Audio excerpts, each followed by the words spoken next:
It's Jahji. What is going on, my G's and Gzettes? It's Jahji here. Are you ready?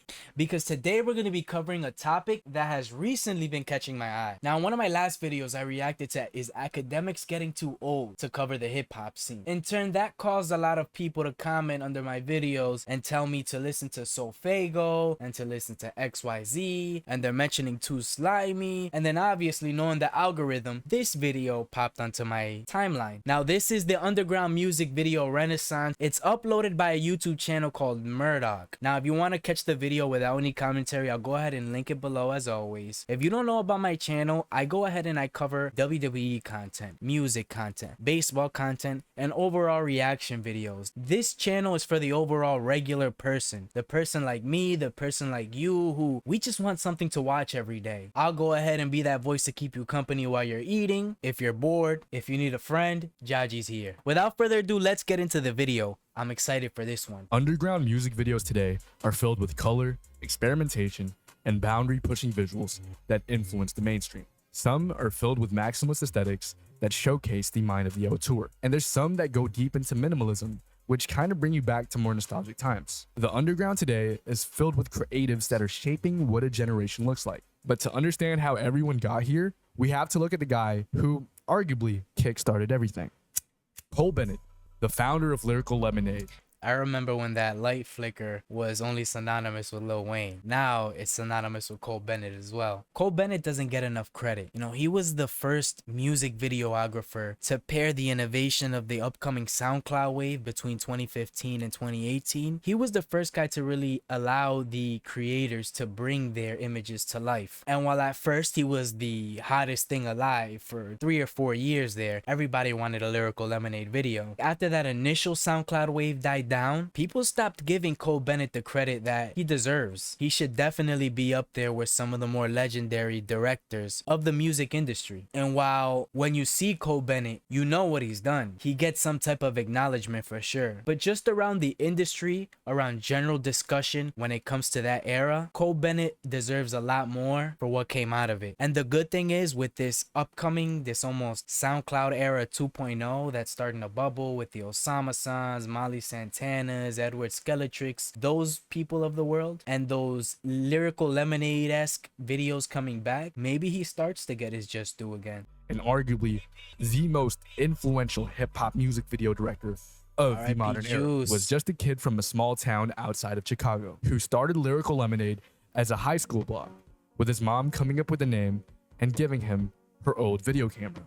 My mom actually came up with the name. Speaking of mom, yeah, my mom actually came up with the name Lyrical Lemonade. I have a name for it, so I was sitting in the kitchen with my mom bouncing ideas back and forth, and I remember she said Lyrical Lemonade, and I was like, I don't know about that, Mom.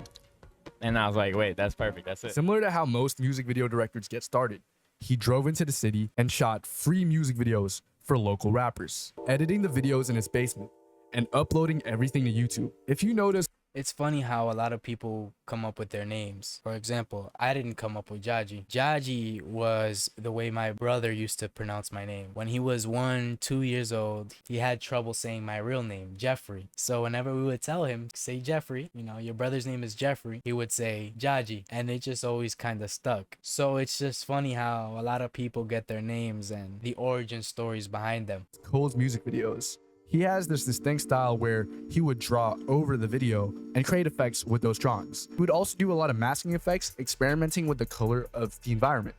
And because of that, his network got bigger and bigger, shooting mini documentaries with Lucky before he blew up. But Cole's big break was the music video Hit 'Em With It with Famous Dex, which was his first video to hit 1 million views. And because of this growing popularity, Cole became the go-to guy for music videos, not only in Chicago, but for the underground, working with Lil Pump on his come up, Ski Mask the Slump God, and Lil Skies.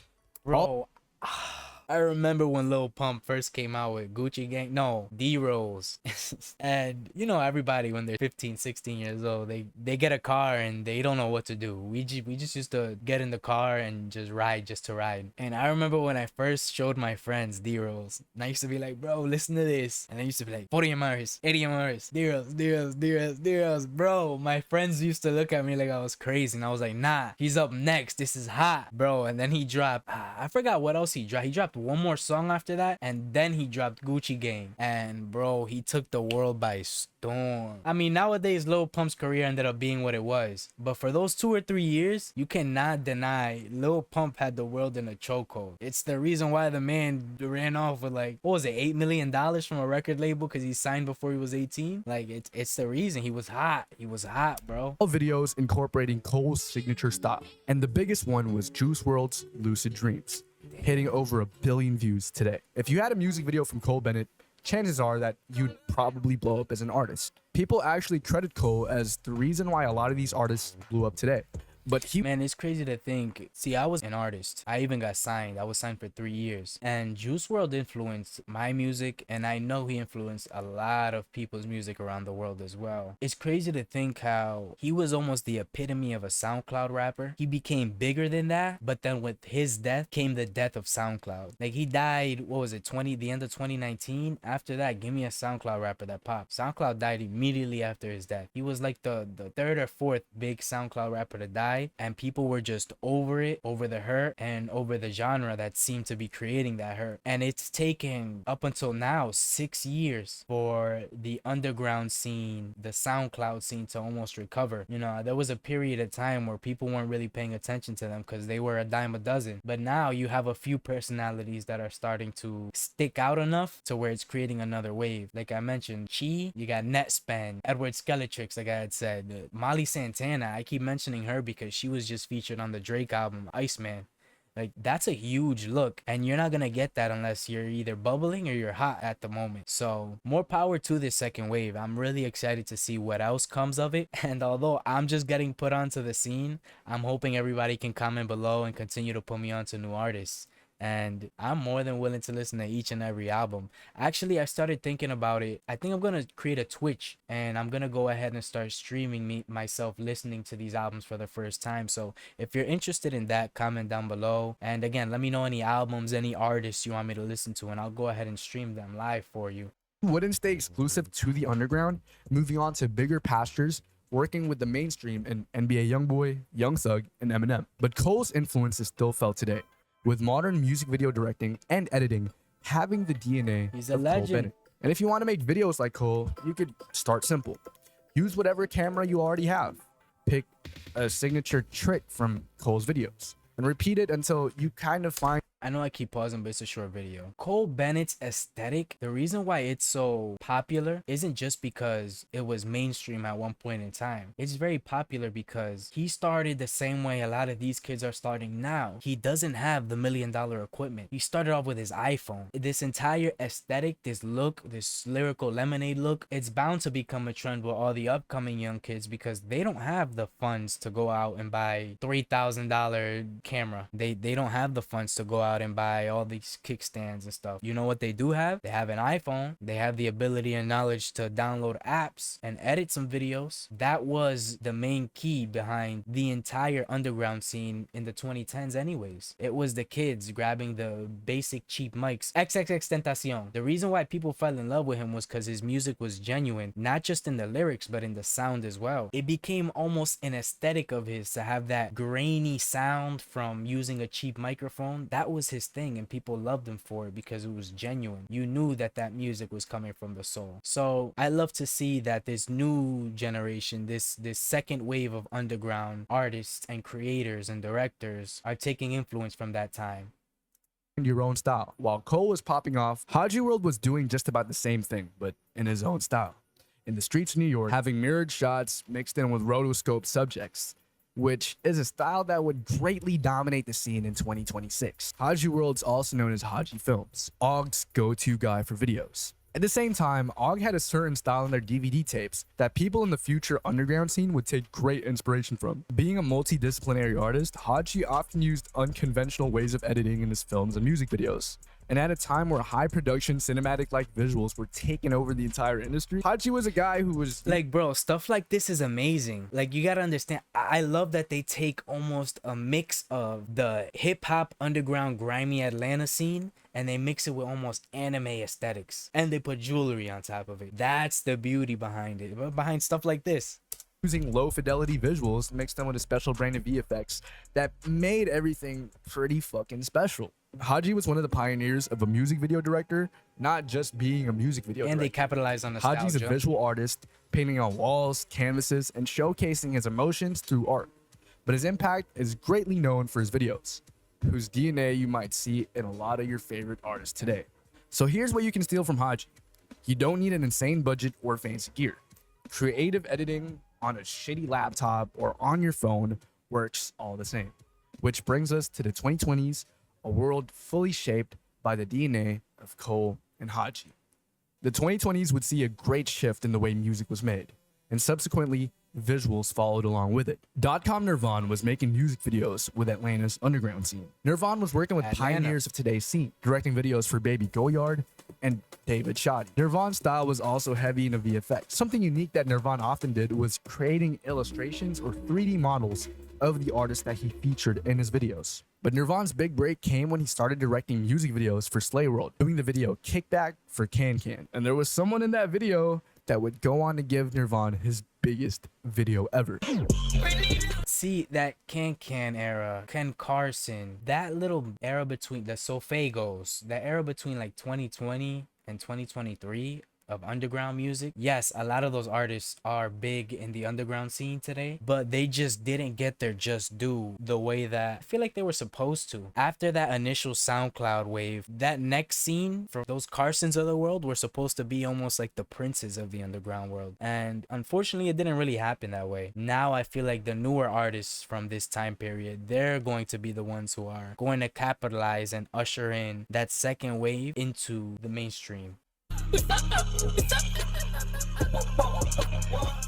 Nirvan worked on videos Starting with Prime Noah Oliver Smith, making Yaya and Trendy Way. I think it's pretty safe to note that around this time, music was becoming more and more experimental, as past Whole Lotta Red, a lot of different elements in underground rap music were mixing together more and more.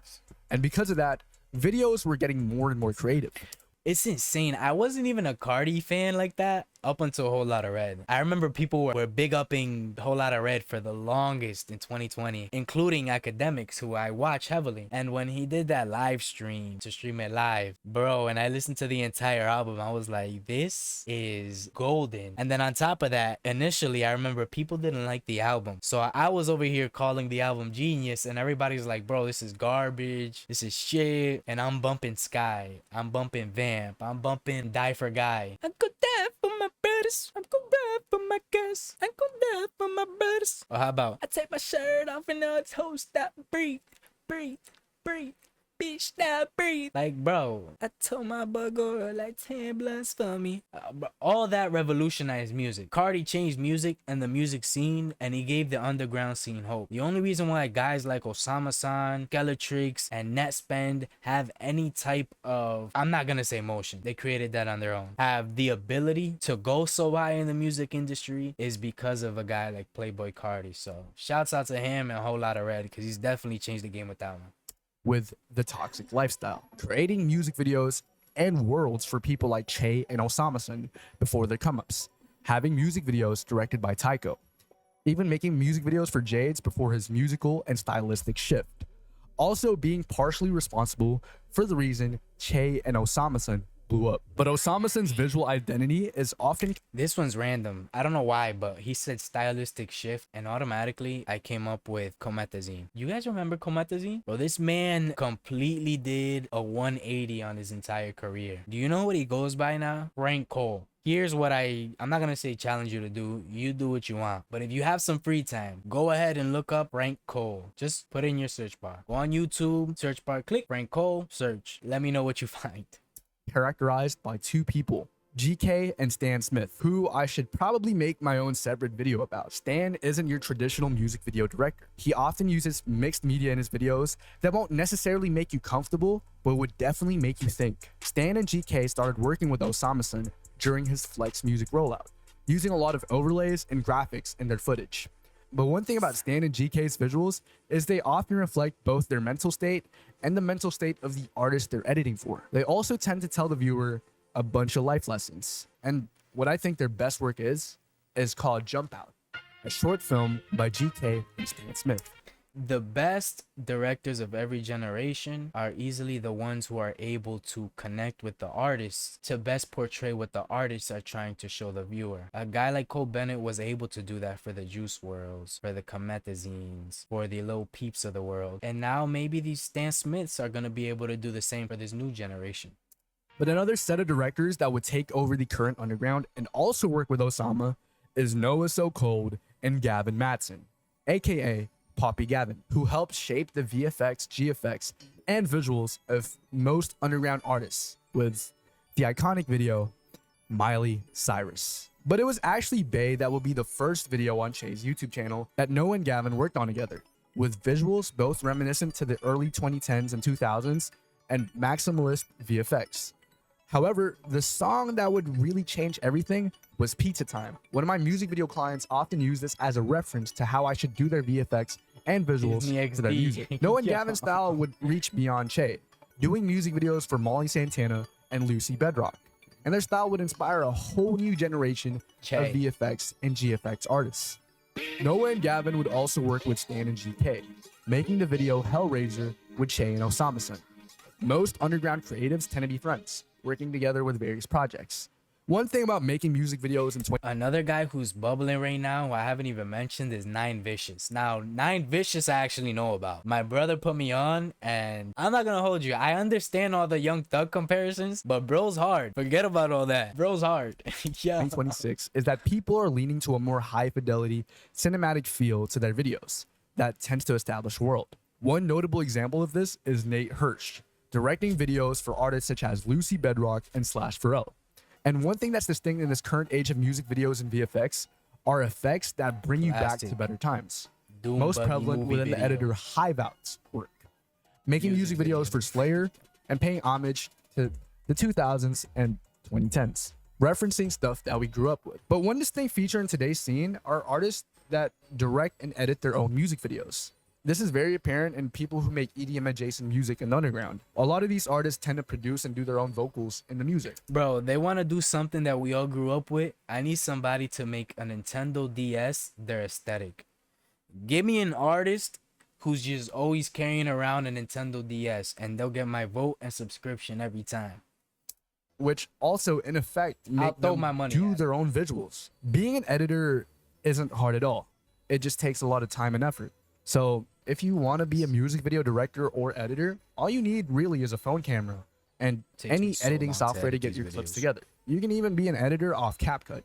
The hard part is making something that's creative from what you have.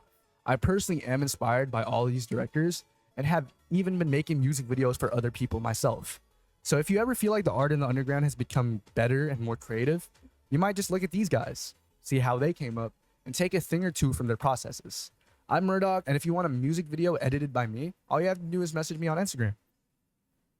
Yeah, so that was the end of the video posted by Murdock, the underground music video renaissance. I felt a need to cover it because I feel like, again, there is another underground scene bubbling and it's ready to go mainstream. The Molly Santanas, Netspends, you have media personalities that are beginning to gain traction, like a 42 CEO. So I'm excited to see what this new generation of underground artists have for the world. And please continue to let me know and put me on. I never claim to be the most informed person, so please comment down below any new artists, any songs, any albums that I should be listening to right now. The summer's right around the corner, so I'm getting ready to blast the music in the whip. So everybody, if you enjoyed today's video, please like, comment, subscribe, hit that notification bell, and turn it to all so you get notified each and every time we drop. I do drop daily. It's Jahji here. Thank you so much for your time and effort. Until next time, Jahji out. Thanks for watching. Let me know what you'd like to watch next.